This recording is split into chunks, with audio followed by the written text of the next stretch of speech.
ಮಂಡ್ರಾಜಿನ ಚೆಪ್ಲೆಯನ್ನು ಹಾಕೋಣ ಅಮಿತ್ ಶಾ ಚೆಪ್ಲೆಯನ್ನು ಹಾಕೋಣ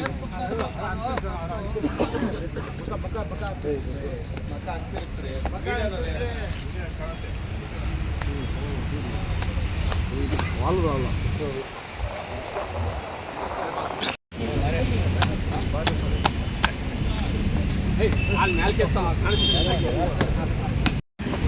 ಸರ್, ಕರ್ನಾಟಕ ದಲಿತ ಸಂಘರ್ಷ ಸಮಿತಿ ತಾವು ದೊಡ್ಡ ಬೃಹತ್ ಪ್ರತಿಭಟನೆ ಹಮ್ಮಿಕೊಂಡಿದ್ದೀರಾ, ಇದ್ರ ಬಗ್ಗೆ ತಾವು ಹೇಳಿ ಸರ್. ಅಮಿತ್ ಶಾ ಇದ್ದಾನಲ್ಲ, ಅವನ ಹೆಸರು ಹೇಳೋಕ್ಕೆ ನಮಗೆ ವಾಕರಿಕೆ ಆಗ್ತಾಯಿದೆ. ಇನ್ನು ಬಾತ್ರೂಮ್ ಹೋಗ್ತೀವಲ್ಲ, ಅದಕ್ಕಿಂತ ಅಸಹ್ಯ ಅವನ ಹೆಸರು. ಇನ್ನೇನು ಹೇಳಲಿ, ಇಂಥ ಅಯೋಗ್ಯನ ಬಗ್ಗೆ ಮಾತಾಡೋದಕ್ಕಿಂತನೂ ಅವನ ಈ ದೇಶದಿಂದ ಗಡೀಪಾರು ಮಾಡಬೇಕಂತೇಳಿ ರಾಷ್ಟ್ರಪತಿಗಳಲ್ಲಿ ನಾವು ಮನವಿ ಮಾಡ್ತೇವೆ. ಬಾಬಾ ಸಾಹೇಬ್ ಅಂಬೇಡ್ಕರ್ ಅವ್ರ ಬಗ್ಗೆ ಕೆಟ್ಟದಾಗಿ ಮಾತಾಡ್ತಕ್ಕಂಥ ಅವನಿದೇನಲ್ಲ, ಯಾರು ಮಾತಾಡಿದ್ದೇನೆ, ಯಾವುದೇ ಸಮುದಾಯದವರು, ಯಾವುದೇ ರಾಜಕೀಯ ಪಕ್ಷದವರು ಅಂಬೇಡ್ಕರ್ನ ಹೀಯಾಳಿಸಿ ಮಾತಾಡಿದ್ರೆ ಅವ್ರಿಗೆ ಮೆಟ್ಟಲ್ಲೇ ಹೊಡೆಯೋದ್ರ ಮೂಲಕ, ಚಪ್ಪಲಿ ತಗೊಂಡು ನೋಡೋದ್ರ ಮೂಲಕ ನಮ್ಮ ಹೆಣ್ಣು ಮಕ್ಕಳ ಕೈಯಲ್ಲಿ ಬರ್ಕನೆಲ್ಲ ಓಡಿಸಿ ಈ ಅಯೋಗ್ಯನ ಮಕ್ಕಳಿಗೆ ಅಂಬೇಡ್ಕರ್ನ ಯಾವುದೇ ಕಾರಣದಿಂದ ಹೀಯಾಳಿಸ್ತಕ್ಕಂಥದ್ದನ್ನು ಕೂಡ ನಿಲ್ಲಿಸಬೇಕು. ಮತ್ತು ಏನು ಬಾಬಾ ಸಾಹೇಬ್ ಅಂಬೇಡ್ಕರ್ ಅವರು ನಮ್ಮ ಇಡೀ ದೇಶದ ಕೋಟಿ ದೇವರಲ್ಲಿಗಿಂತ ಅತ್ಯುನ್ನತವಾದಂಥ ದೇವರವರು. ಯಾವುದೇ ದೇವರುಗಳು 33 ಕೋಟಿ ದೇವರುಗಳಲ್ಲಿ ಒಂದು ದೇವರು ಕೂಡ ನಮ್ಮ ಸಮುದಾಯಗಳ ಬಗ್ಗೆ ಬಂದು ಅವರು ಮುಕ್ತಿಯನ್ನು ಮಾಡಿರ್ತಕ್ಕಂಥ ದಾಖಲೆ ಪ್ರಸ್ತುತ ಮಾಡಲಿ ಅಯೋಗ್ಯ. ಇಡೀ ಸಮಾಜ, ಇಡೀ ದೇಶದ ಸಮಾಜ, ಇಡೀ ಶೋಷಿತ ಸಮಾಜ ಇವತ್ತು ಏನಾದರೂ ಧೈರ್ಯವಾಗಿ ನಿಂತ್ಕೊಂಡು ಮಾತಾಡ್ತಾ ಇರೋದು ಅಂತ ಹೇಳಿದ್ರೆ ಅದು ಬಾಬಾ ಸಾಹೇಬ್ ಅಂಬೇಡ್ಕರ್ ಅವರು ನಮ್ಮ ದೇವರು. ನಮ್ಮ ದೇವರ ಬಗ್ಗೆ ಏನಾದರೂ ಮಾತಾಡಿದ್ರೆ ಇಂಥ ಅಯೋಗ್ಯರನ್ನು ಈಗಾಗಲೇ ಹೇಳ್ದಂಗೆ ನಾವು ನಮ್ಮ ಹಳ್ಳಿ ಕಡೆ ಹೇಳ್ತಾರೆ, ಹೋಗೋ ಜಾಗದಲ್ಲಿ ಕೂಡ ನೆನೆಸ್ಕೊಬಾರ್ದು ಇಂಥ ಅಯೋಗ್ಯನನ್ನು. ಹೀಗಾಗಿ ಇಂಥ ಅಯೋಗ್ಯನನ್ನು ಕೂಡಲೇ ಗಡೀಪಾರು ಮಾಡ್ತಕ್ಕಂಥ ಕೆಲಸ ಮಾಡಬೇಕು.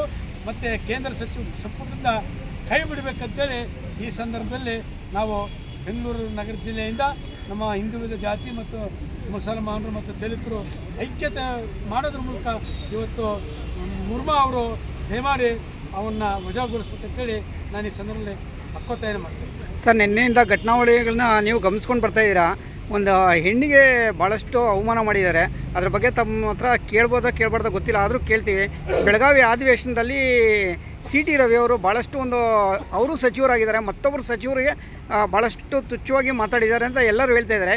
ಇವತ್ತಿನ ಈಗೇನಿದ್ದಾರೆ ಸಭಾಪತಿಗಳು ಬಸವರಾಜ ಹೊರಟ್ಟಿ ಅವರು, ಅವರೇನು ಮಾತಾಡಿಲ್ಲ, ವಿಡಿಯೋ ರೆಕಾರ್ಡು ಆಗಿಲ್ಲ, ಅವ್ರದ್ದು ಏನು ದಾಖಲೆಗಳು ಇಲ್ಲ ಅಂತ ಹೇಳ್ತಾ ಇದ್ದಾರೆ. ಅದ್ರ ಬಗ್ಗೆ ತಾವೇನಾದರೂ ಹೇಳಿ ಸರ್. CT ರವಿ ಅವರು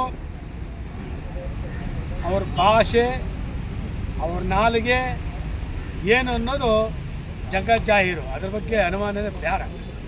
ಮತ್ತು CT ರವಿ ಅವರು ಎಲ್ಲಿಂದ ತಯಾರಾಗಿ ಬಂದಿದ್ದಾರೆ ಅಂತ ಹೇಳಿದ್ರೆ, ಏನು ಮೊನ್ನೆ ಅಂಬೇಡ್ಕರ್ ಬಗ್ಗೆ ಮಾತಾಡಿದ್ರಲ್ಲ, ನಾಗಪುರ ಕ್ಯಾಂಪ್ ಇದೆಯಲ್ಲ, ನಾಗಪುರ ಕ್ಯಾಂಪಿಂದ ಬರ್ತಕ್ಕಂಥ ಪ್ರತಿಯೊಬ್ಬರು ಕೂಡ ಈ ಮಾತುಗಳನ್ನು ಆಡ್ತಾರೆ. ನೀವು ಈಶ್ವರಪ್ಪನಿಂದ ಹಿಡ್ಕೊಂಡು CT ರವಿಯಿಂದ ಹಿಡ್ಕೊಂಡು ಅಂಬೇಡ್ಕರ್ ಬಗ್ಗೆ ಮಾತಾಡ್ತಾರಲ್ಲ, ಅವರೆಲ್ಲರೂ ಕೂಡ ಈ ವಿಚಾರಗಳನ್ನು ಮಾತಾಡಿ ಬಿಡೋದ್ರ ಮೂಲಕ ಇವರು ನಿರಂತರವಾಗಿ ಇಂಥ ವಿರುದ್ಧ ಕೆಲಸ ಮಾಡ್ತಾ ಇರಲಿ, ನಾವು ರಾಜಕೀಯವಾಗಿ ಅಧಿಕಾರ ಹಿಡಿಯೋಣ ಅಂತೇಳಿ ಒಂದು ಹುನ್ನಾರ ನಾಗ್ಪುರ ಟ್ರೈನಿಂಗ್ ಕೊಡ್ತಾರೆ, ಅದು ಮುಂದುವರಿತಾ ಇದ್ದಾರೆ. ಹಾಗಾಗಿ CT ರವಿ ಅವರು 100ಕ್ಕೆ 100 ಏನು ಹೆಣ್ಣುಮಗಳನ್ನು ನಮ್ಮ ಲಕ್ಷ್ಮೀ ಹೆಬ್ಬಾಳ್ಕರ್ ಅವ್ರಿಗೆ ಮಾತಾಡಿದ್ದಾರೆ, ಅದು 100ಕ್ಕೆ 100 ಸತ್ಯ ಇದೆ. ಆ 100ಕ್ಕೆ 100 ಸತ್ಯ ಇರೋದ್ರಿಂದ ಆತನಿಗಾಗಲೇ FIR ಮಾಡಿ ಕೇಸ್ ದಾಖಲಿಸಿ ಅರೆಸ್ಟ್ ಮಾಡಿದ್ದಾರೆ. ಅದು ಪ್ರೂವ್ ಮಾಡಬೇಕಾಗಿರೋದು ತನಿಖಾಧಿಕಾರಿಗಳು ಪ್ರೂವ್ ಮಾಡ್ತಾರೆ. ಪ್ರೂವ್ ಆದಮೇಲೆ ಏನಂತ ಶಿಕ್ಷೆ ಕೋರ್ಟ್ ವಿಧಿಸ್ತಾರೆ.